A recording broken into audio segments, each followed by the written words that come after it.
What's good, everyone? OJ over here from Player Essence, and welcome to another video. Today we have some awesome information. Let's go ahead and get right into it. And we are starting off with a delay of Code Vein to 2019. And guys, I saw this one coming from a mile away, but let's go ahead and get into what the developers had to say and why this game was delayed. It was previously planned for a September 28th, 2018 release, which would have been in the middle of a firestorm of big, high-profile games. But let's go ahead and get into this message here, guys. This is the message from Bandai Namco. Throughout its pre-release promotion campaign, Code Vein has consistently garnered positive reactions from both media and consumers alike.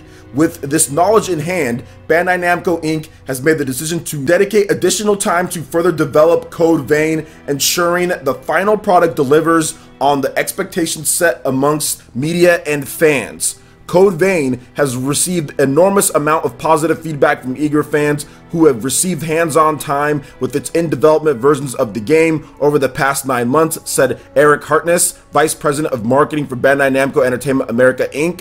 Armed with knowledge of how well the game has already been received, we made the decision to postpone the release of Code Vein to further refine its gameplay in an effort to exceed the expectations fans have of the title.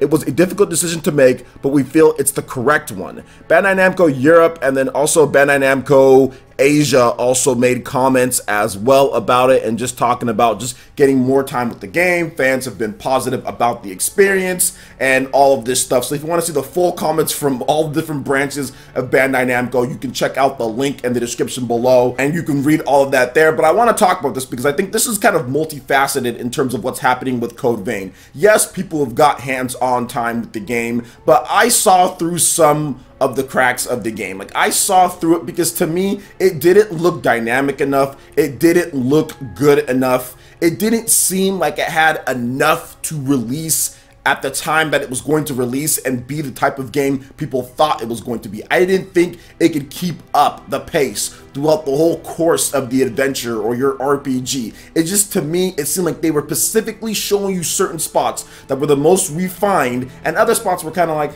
I don't know about that. Or the graphics itself were just kind of like, not so sure about the look of this game. The combat seemed a little bit more dry than what you'd see in like Dark Souls or even like Nioh. It didn't seem as good as other people were trying to praise it up to be. Now, I was still excited for it. I was like, okay, I'm still gonna buy the game when it comes out, but that doesn't mean I didn't see some issues with it. I felt the game was going to get delayed, and the fact that they just weren't really talking about the game too much, even though they were bringing it to places, they weren't really talking about it too much. We weren't really seeing a lot of new footage leading up into release. I thought that the game was going to be delayed, and that's exactly what happened. Now, moving on to the second fold thing here is that does this give them a little bit more time to get the rumored Nintendo Switch version back up into development, or give them more time to actually release it if they are working on it? Leaky Panda has talked about that just a bit because there's been some rumors about a Switch version that they were thinking about it, and then it was kind of put on hold to finish the game, and then maybe it would come afterwards. So maybe this does give them more time. We do know that Tokyo Game Show is coming up, and Nintendo will be there for the first time in like over a decade,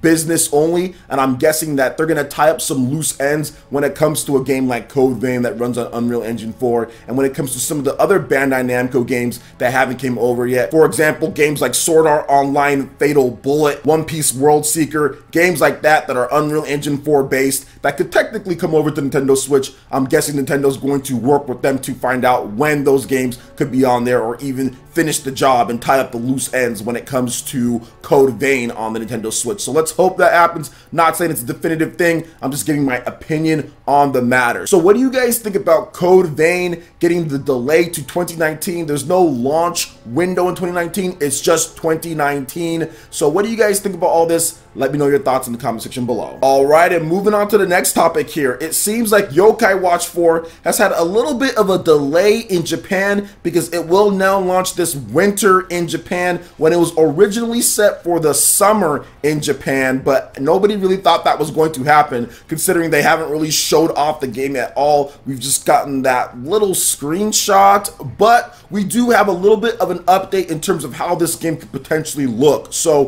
Yokai Watch 4 will will launch for the Nintendo Switch officially this winter in Japan, the latest issue of Koro Koro comic reveals. Previously, it was dated for a general 2018 release. I don't know why I was thinking summer. Maybe I was wrong on that one, but I'm pretty sure they said summer at one point, but maybe I was wrong. Either way, Koro Koro comic also has the first screenshots of the game. While scans have yet to surface, the graphics are described by the sources as both reminiscent and better than the original Yokai Watch screenshots released before the platform was shifted to Nintendo 3DS. So you guys are seeing these screenshots right here. So apparently the game looks better than that. And these screenshots look pretty good. That was when they were just developing Yokai Watch and they didn't have a platform for it. So obviously it was on a PC, and then they decided, okay, well, 3DS is going to be the platform for Yokai Watch. Then obviously the graphics had to take a downgrade once it went to the Nintendo 3DS. But now that it's on the Nintendo Switch, you can do a lot more, and they can make the graphics a lot better than what the hardware was capable of back in 2011, 2012 or whatever, when the first Yokai Watch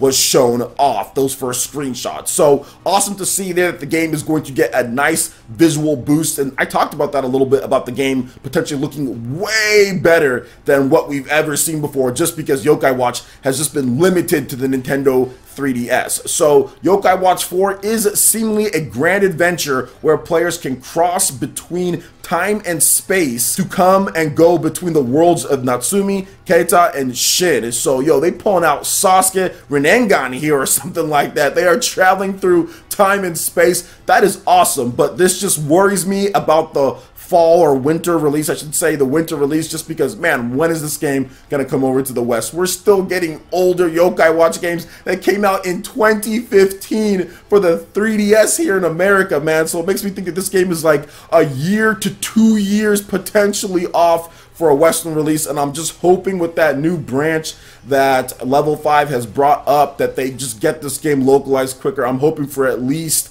a year localization. Maybe we get this game in the fall or winter of 2019. I'm not really going to bank on that. I think this might be a 2020 game, but hey, we'll just have to wait and see on that one. So what do you guys think about Yokai Watch? Are you guys excited about the game in terms of the premise and how it could potentially look? I know for me, Yokai Watch is one of those series that I've always wanted to get into more, but the 3DS, in terms of just how it plays and it being so close to the Nintendo Switch in terms of some of the games, I just had to pass. So I'll wait on it. Same thing that I did for Monster Hunter Stories. I'll wait till they put it on the Switch, if they do put it on there. So I'm waiting for Yokai Watch 4, and I'm hoping that it comes over in somewhat feasible fashion here. We don't need to wait 3 years for these type of games, so we'll have to wait and see on that one. So let me know your thoughts on Yokai Watch 4 in the comment section below. All right, and moving into the final topic here, it looks like Nintendo has stealth released revised Switch units with fixed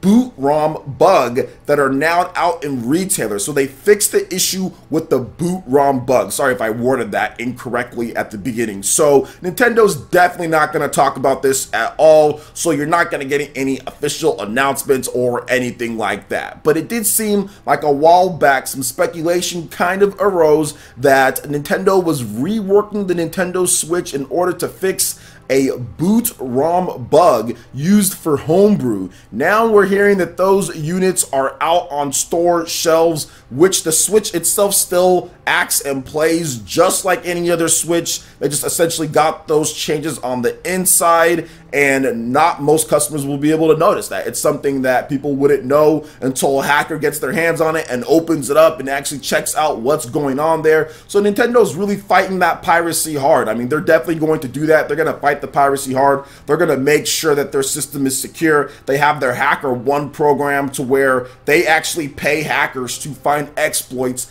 in their system. So once the hackers get a hold of this one here and try to exploit it, Nintendo will just be like, okay, well, we'll do this. You know, Nintendo's always going to try to keep on playing that chess. And I think that the Switch was designed in that order. And I feel that even going into the next generation with Nintendo, maybe 2020, 2021, when they release the next Switch or the next one, they're going to revise and customize things even more to make it harder and harder. I know hackers will always have somewhat of a leg up, right? Well, Nintendo goes first, right? Because they put out the system and hackers have to crack it or they have to figure it out. But Nintendo's always going to constantly be reinvigorating that. So everyone who freaks out anytime there's some type of hacking thing on the Switch, oh, it's over for Nintendo now. People need to stop. Obviously need to stop. Most people are just going to buy the Switch, they're going to play the Switch, and they're not going to be hacking their system because they don't want to be banned from online. They don't want anything to happen. Most people, now there's going to be some people that don't, but most people don't want to be banned from online play. They don't want to not be able to experience Mario Kart and Zelda and all these games. Heck, sometimes Nintendo just completely bans you from the eShop as well. So online bans in general. So if you wanted to go download a game, you know, you couldn't do so. So you might even be restricted from playing single player games if you can't get something on the eShop. So I think most people are worried enough or spooked enough based on what's happened so far with the wave of bans that they will not hack their system. But it's good to see Nintendo kind of secure things up on that front and just quietly stealth release it out there, so they fix that issue so people can't exploit it that way. So what do you guys think about this constant battle between the hackers and Nintendo? I'm not big on even talking about this type of stuff, but I do think that it's worth noting that that is out there and Nintendo is constantly making sure that they take care of that, and that's Nintendo's job, not my job to do that. So looks like they're doing their job and everyone can just play their games however they feel like playing, whatever the case is there. So let me know your thoughts on this whole hacker one and hacking type of stuff going on here. Also thoughts on Yokai Watch 4 in addition to Code Vein's delay and potential Nintendo Switch implications. Let me know your thoughts on all of that. Comment section below. All right, Ninja, that wraps it up for this video here. Go ahead and check out the links in the description below. We got Facebook and Twitter. Go ahead and give us a like and a follow on our social media. Really helps us spread the content of Flare Essence across the internet in addition to YouTube. Also, make sure you check out our Patreon, Twitch, and YouTube live gaming pages and consider supporting Player Essence. When you do so, it gets you access to all sorts of cool benefits, perks, rewards, and emotes via YouTube sponsorship. So check out the link in the description below and consider supporting Player Essence right here on YouTube. Hit that like button if you did like this video. Lets me know you guys want more content like this going forward in the future. And subscribe to Player Essence for the latest RPG, Japanese, and Nintendo gaming news. Thank you so much for watching. I will catch you, Ninja, for the next video. Peace.